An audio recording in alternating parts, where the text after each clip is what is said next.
Hi guys, welcome to my channel. రీసెంట్గా చాలామంది US rejections అవుతున్నాయి కదా. సో ఈ విషయంలో one of my friends MBA చేయడానికి ఐర్లాండ్కి అప్లై చేశాడు. ఐర్లాండ్కి అప్లై చేస్తే అతనికి వచ్చిన రిప్లై ఇక్కడ ఇస్తున్నాను చూడండి. అంటే సోషల్ మీడియాలో యూఎస్కి అప్లై చేయండి అని చాలా వరకు మనకి పోస్ట్ వస్తూ ఉన్నాయి. బట్ రీసెంట్గా 2024లో అయిన రిజెక్షన్స్ని బట్టి చూస్తే చాలామంది అదర్ కంట్రీస్కి ప్రిఫర్ చేస్తున్నారు.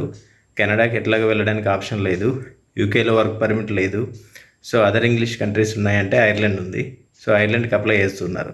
ఆస్ట్రేలియాలో ఇష్యూస్ ఉన్నాయి, న్యూజిలాండ్లో ఇష్యూస్ ఉన్నాయి. కాబట్టి ఐర్లాండ్కి అప్లై చేస్తే one of the famous college Trinity college ఉంది. ఆ కాలేజ్ వాళ్ళు ఇచ్చిన రిప్లై ఏంటంటే 2026 వరకు అడ్మిషన్ అనేవి క్లోజ్ అయిపోయాయి. If you are still interested you can apply for 2026 అని ఇచ్చారు.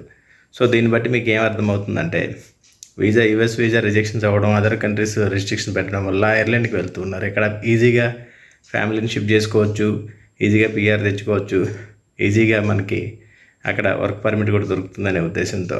కాబట్టి ఎవరైతే ఐర్లాండ్కి వెళ్ళాలి అనుకుంటున్నారో ఈ పోస్ట్ను ఒకసారి గమనించి మీకు ఏ కన్సల్టెన్సీస్ అయితే ఆఫర్స్ ఇస్తున్నాయి అని అనుకున్నట్లయితే వాళ్ళతో ఒకసారి క్లారిటీ తీసుకొని ఐర్లాండ్కి అప్లై చేయండి.